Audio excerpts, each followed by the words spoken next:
everybody, Charles for HumbleMechanics.com. Today, I'm going to be taking your questions on Mark 6 TDIs, transmission noises, W8 Passats, and more. This is episode 126 of the Humble Mechanic Podcast.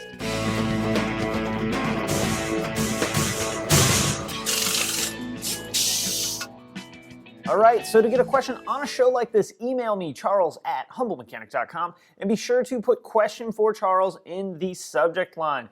That is the phrase that I use to filter out the emails that I get for the shows like this. Also, if you can, ask the question, hit the enter button a couple of times, and then give me the details. That does really help me go through the questions a lot faster so that I can get more questions on these shows for you guys. All right, before we get into the show, let's talk about the sponsor of the day, which is CRP Automotive. CRP deals in a ton of OE maintenance and repair parts.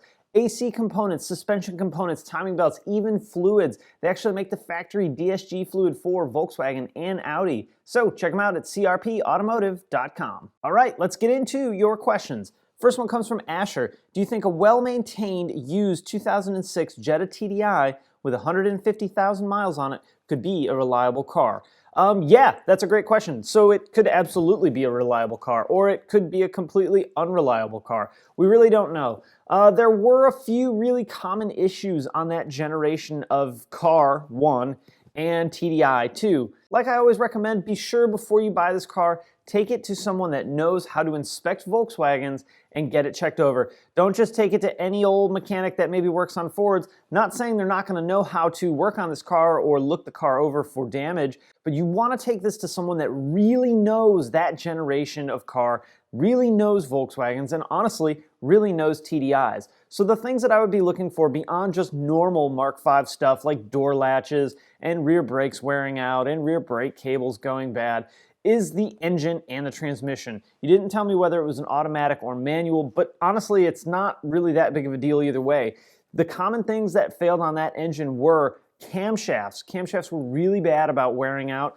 The lobes were starting to wear, and they can cause drivability concerns, check engine lights, low power. I actually have a camshaft sitting right down on the floor over there waiting for a failed parts video, so be on the lookout for that. If the video's done, depending on when you're watching this, I'll link it up for you guys to check out. But the camshaft was a big deal. Replacing timing belts is vital on that engine. I've seen more than one timing belt failure on that car. I think that the interval was 80,000 miles, which is kind of like the max I would do. We also want to look at flywheel issues, dual mass flywheels. Those were really good about coming apart. I have done a failed parts video on that. I'll be sure to link up for you guys. Along with that, the other really common engine things, oil leaks, the cooling fans were really bad on that generation of vehicle of going out. Leaking vacuum pumps / high pressure fuel pump, those were pretty good. Failing in-tank fuel pumps were good. So, it could absolutely be a reliable car. You could have someone that did all the maintenance on it and then just doesn't have the need for the car or wants to sell it. But on that note, remember, whenever you're buying a used car, someone sold that car for a reason. Now,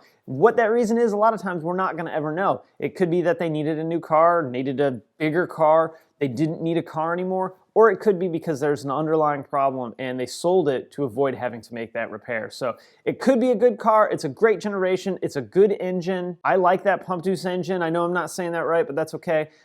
Just again, as I always say every single time, like a broken record, be sure to take it to someone who understands that vehicle and get it checked over before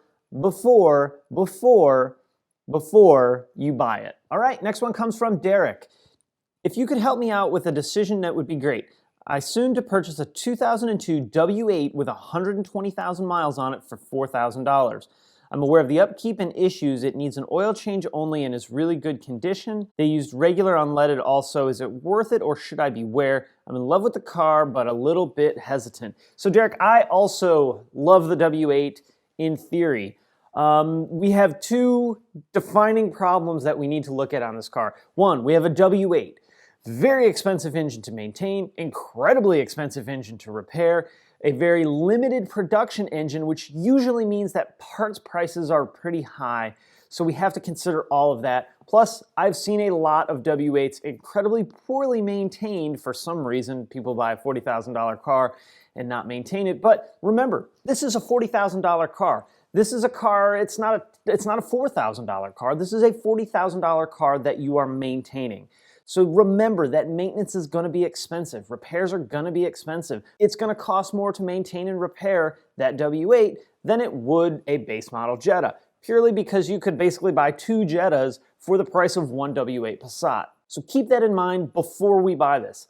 Now we have the other side. We have a B5.5 Passat. Just like the W8 engine, is an incredibly expensive car to maintain. I just spent like 2 days trying to get the PCV system fixed on my Passat. Now, I'm not hating on the B5 Passat. I love the B5 Passat. It's my favorite generation Passat. I own one. I have had it for like 8 years, which is longer than I've ever owned any car in my entire life. So I love the platform. I think it's the best driving Passat that's ever been made. Absolutely love it. It's a perfect car for me, but here's the but. It's expensive to maintain. Axle boots, transmission mounts, engine mounts, serpentine belts, fan clutches, brakes, timing belts, you name it, oil leaks. Now the W8 doesn't have a timing belt, but you see what I'm saying. There's a lot of things that require heavy maintenance on these vehicles, and it's not cheap to do. It's not cheap in parts, and a lot of times it's pretty hard work to do. So, you know, as much as I really want to say, dude, go buy this car, it's a W8, it'll be awesome, I get really nervous on recommending someone buying a W8. Again, cool engine. In a perfect world, it would be awesome. I would love to have a W8 wagon. I think they're super cool.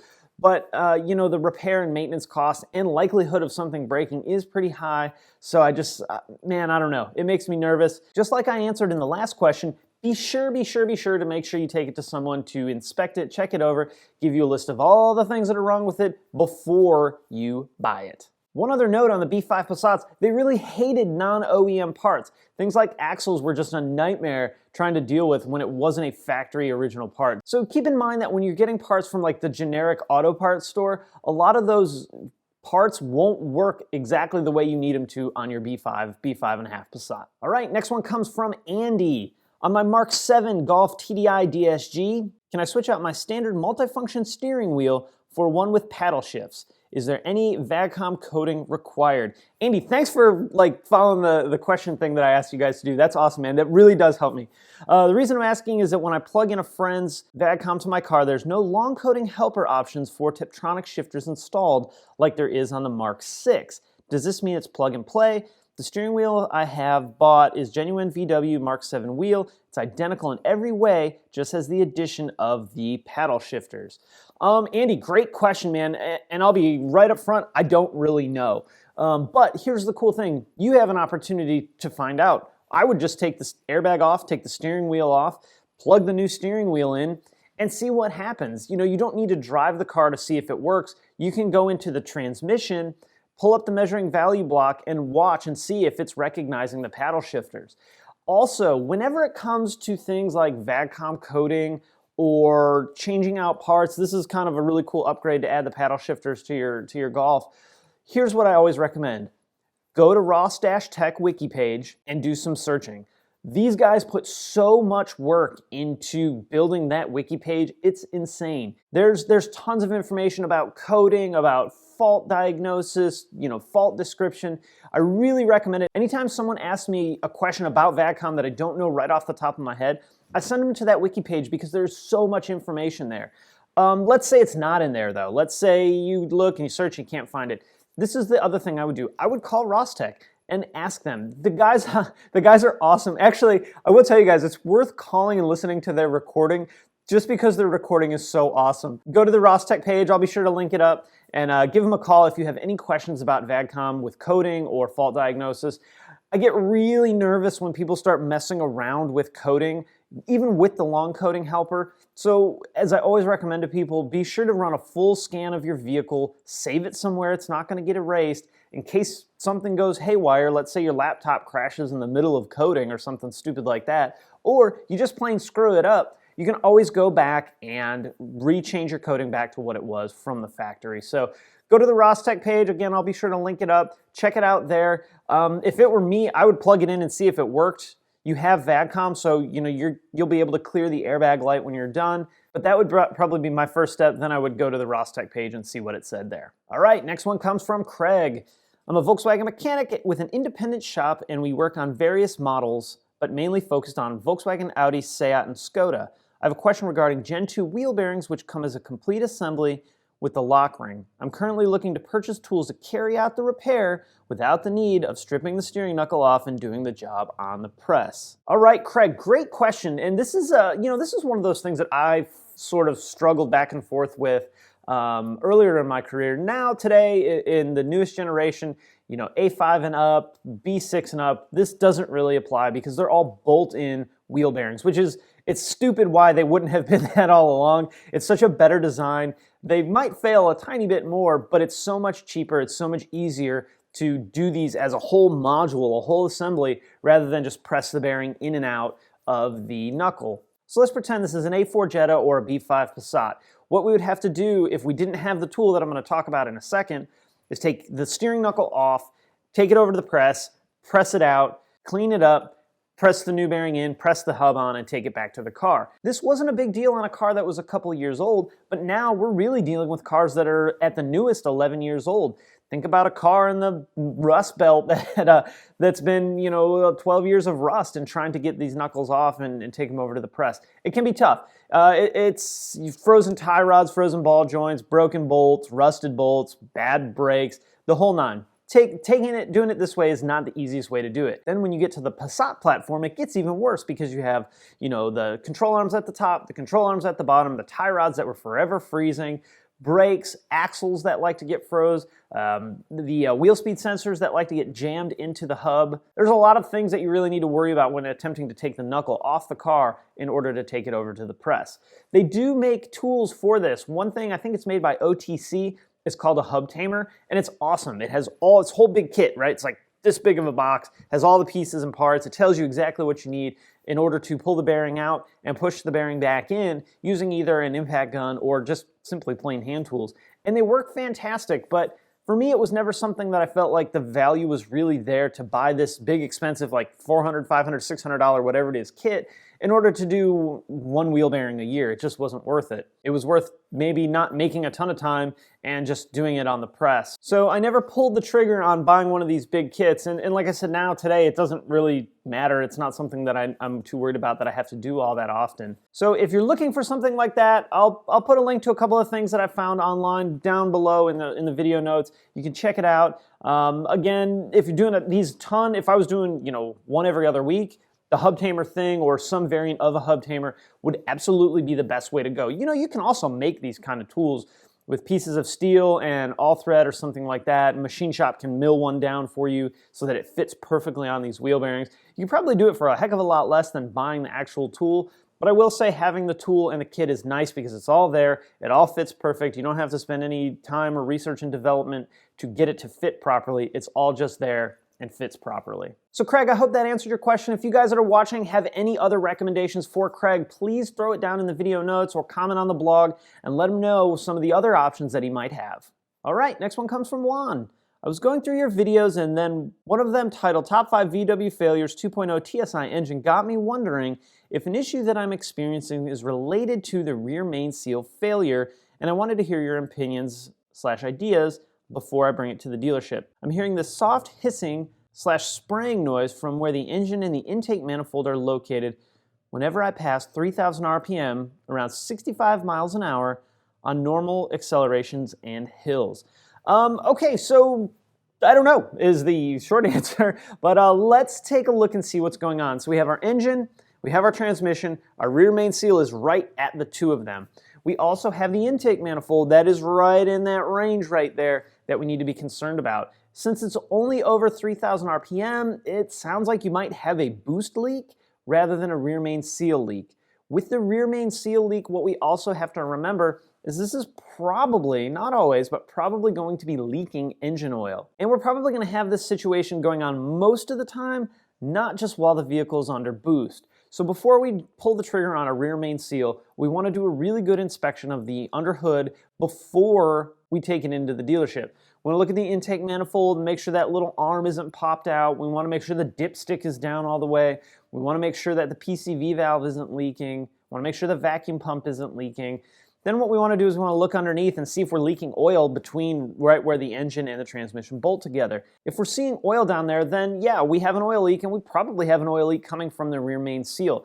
We also want to look, hey, do we have a check engine light on? Because if we have a check engine light on, that's the route we need to go before we really dive too deep into any kind of teardown. Want to see what our fault is and kind of evaluate it from there. I did a fault diagnosis video on my Passat, my 1.8 turbo Passat, but the strategy is very similar on that engine. We want to do good visual inspections, especially when we're dealing with system lean faults, which typically comes from some kind of air leak. So do a really good visual inspection and see if you can find anything. If you got a check engine light, let the check engine light guide you on the path to diagnosis. And if you can't find anything, take it in and get it checked out. All right, next one comes from Romeo. I own a Mark 6 GTI with 53,000 miles, still under VW pre-owned warranty. On cold days after a cold start and under load, like when leaving a slightly steep driveway, the GTI makes a horrible loud screeching noise that comes from the transmission. I've searched in the forums and it appears to be a relatively common issue since VW issued a technical service bulletin about it.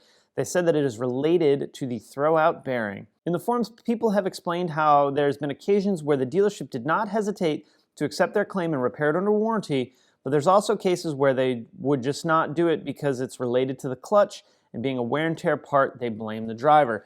All right, so Romeo, great question. You guys kind of heard / saw what was going on with his car a little bit. What do? We're dealing with a clutch issue. We're dealing with a noise issue. We're under warranty. We got to take it to the dealership. Here's what I would do. You're going to have to pay the $50 for your certified deductible either way, no matter what you do. A lot of times when it comes to clutch issues, the dealership, this is what they do. They say, all right, we know you have an issue with the clutch. You can't see anything. It's little diagnosis you can do with the transmission in the car. We need to pull the transmission out of the car. A lot of times they tell customers, look, you're responsible for removal and inspection of the clutch and parts. If it turns out that, let's say, for example, you rode the clutch and burned the clutch up or nuked the throwout bearing, and we can tell beyond a shadow of a doubt that it's your fault, you're on the hook for the repair. Let's say we pull it out and we say, oh, look, there's this failed component. Maybe it is related to the TSB. We're going to go ahead and fix it under warranty. Then you're only on the hook for your $50. How do we decide? Well, most of it comes from where you take it and honestly what technician you get. Some technicians, they don't care. It doesn't matter whether it was a part defect or whether it was the customer that might have done something. It's going to get covered under warranty. Some are the opposite. Some are going to do everything they can to not have to do this clutch job under warranty. It really all depends. It really all depends on, again, dealership and technician that is working on it. It might depend on the management of the dealership or the warranty administration personnel of the dealership. It's hard to tell you, take it to this dealership, it's going to be 100% no problem. Don't take it to this dealership because they're going to, make you pay for the whole repair. The truth is you got to get it fixed. I mean, we heard what that noise was. It was awful. And waiting might do more damage. Having this worn out release bearing, let's say it is the release bearing, maybe potentially is going to cause clutch damage. So you really do want to get this fixed as soon as you possibly can. And hopefully you have a good relationship with the dealership. Hopefully they'll take good care of you. If they don't, and you're not happy with it, there's always the option of calling Volkswagen customer care and getting some guidance from them. Clutch issues are 100% case by case though. I've seen 100 miles where it was clearly the customer's fault. Volkswagen Goodwill to clutch. I've seen 20,000 miles where maybe the customer's fault, maybe not, and the customer had to buy a clutch. So again, this is 100% case by case, but you really do want to get that inspected and fixed before it becomes a clutch, pressure plate, and flywheel issue.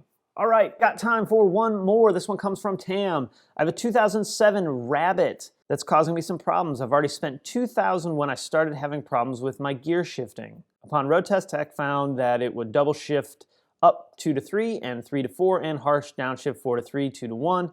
No transmission faults, but the 8-pin connector showed signs of fluid migration. Was advised that the transmission valve body needed to be replaced. TCM updated per a TSB. This, of course, is all gibberish to me, but haven't had the same problem since. So that was really common on that generation car, is the valve bodies failing. I think some of them were even under a warranty extension. Other problem I'm having is leaking vacuum pump. Not specific of what kind of vacuum pump is leaking. I've done 2 videos on that vacuum pump. One is a DIY on how to replace it yourself. The other is how it fails. I'll be sure to link up both of those for you. They told me it would be about $1,200 or maybe $2,000 to fix. $1,200 is a little high. 2,000 is really high. I definitely do see oil leakage stains on my driveway. What oil is it leaking? It is leaking engine oil, but again, watch those videos. The same place also told me there's a crack in the core support holding the radiator, but told me that I should be okay as long as I drive carefully over bumps.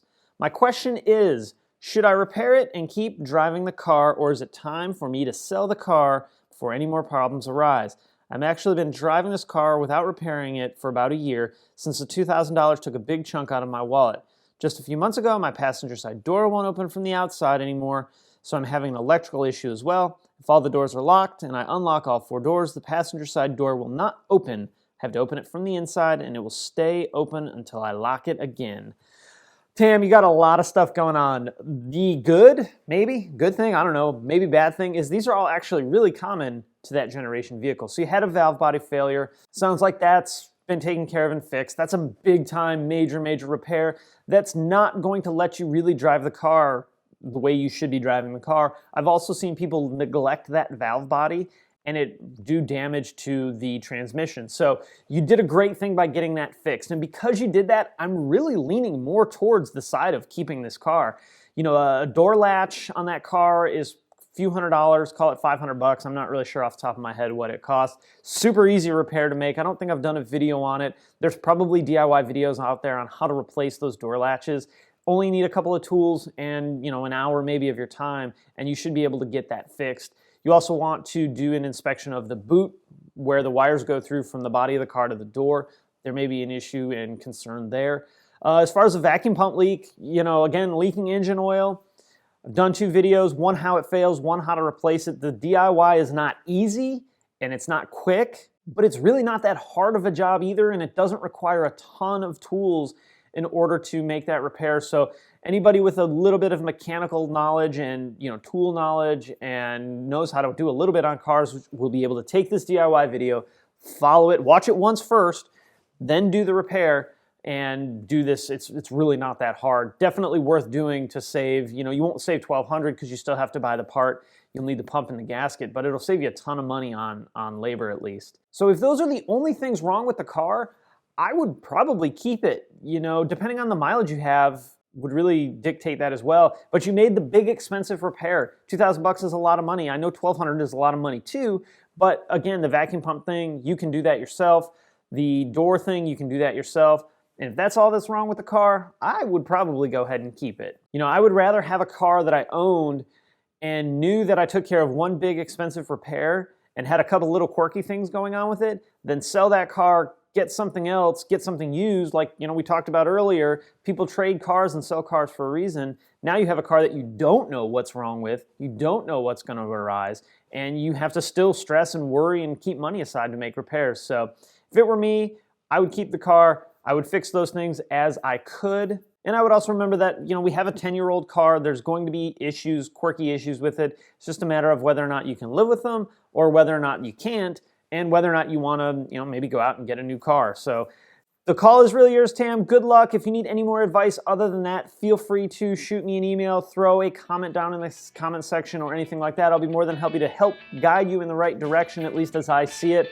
But again, as I see it, I would be holding on to this car. All right, guys, I'm going to wrap it up there. If you have any questions or comments about today's show, throw it down in the comments section below. Hey, if you like the video, throw it a thumbs up on YouTube. I always appreciate that. You can also subscribe on YouTube or on the blog at humblemechanic.com. You can follow me on Facebook, Twitter, Instagram, the blog, and obviously right here on YouTube. All right, guys, thanks for watching, and I will see you next time. Drink of the day, because it is 9:30 in the morning. Coffee. Despite the fact that it's like 45 degrees in here, I'm still drinking iced coffee.